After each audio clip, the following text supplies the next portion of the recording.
every team in the playoffs, if they're without their best player, is vulnerable. That includes the Warriors if Steph Curry were to be out. But those Sixers in particular, because they're the thinnest of the really good teams.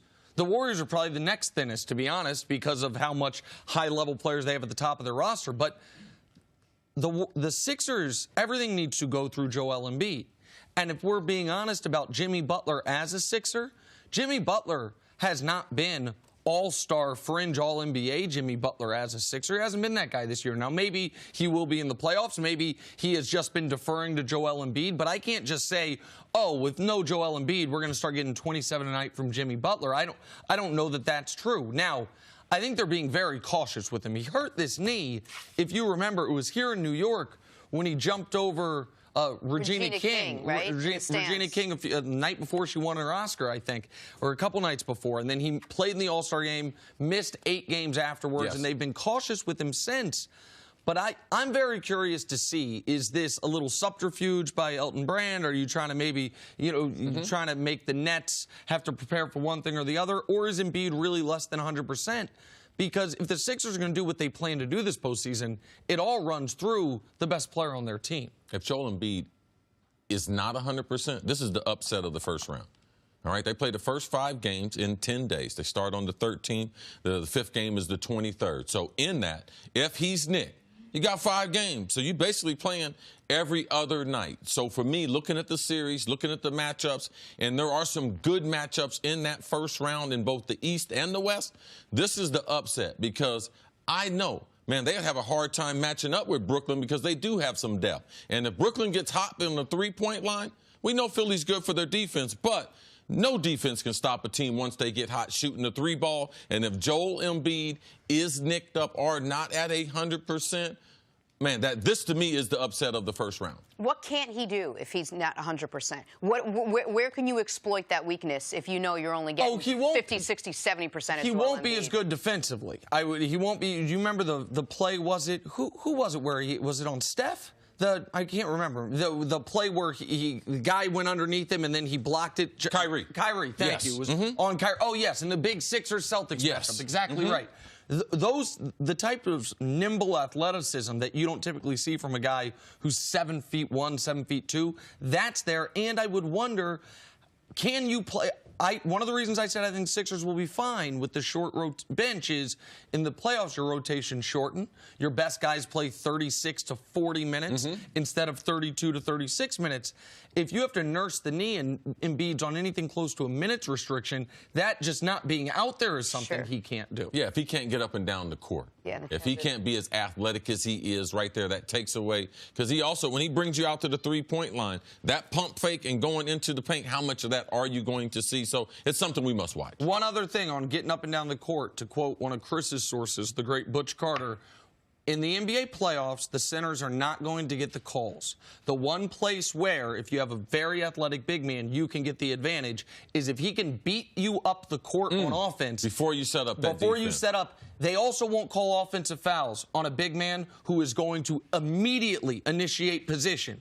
And so if Embiid's not 100%, then he's not going to be beating guys up in the secondary break. There's just different things to watch. I think Elton Brand's tricking us a little bit, personally. I think Embiid's going to be fine, but if he's not, this is a big deal for Philly. I'm sorry, did you just reveal who Chris's source was? Listen, isn't that the whole point of a source? Listen, man, it's his big brother. It's his big brother. This is wearing him his whole life. So much for all your information now. All right, let's talk about the Celtics and the direction they're going in, because it's hard to figure out which Celtics team this is that's been such an inconsistent regular season. What are expectations for them now that the players are starting? I expect a version that I saw during the regular season, but I expect that version to be, because Kyrie Irving had a very good regular season.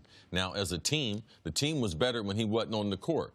How do they adjust to Marcus Smart being out? They got a lineup change. I believe it helps them play at a faster pace. They're going to be longer. Now, from a defensive standpoint, Kyrie Irving's going to have to play better defense because without Marcus Smart out there, with him typically taking the toughest assignment in the backcourt, now the Pacers don't present a number of problems. With Victor Oladipo being out in the playoffs, they don't present that problem in the backcourt. But I expect Kyrie to try to be LeBron-ish, special.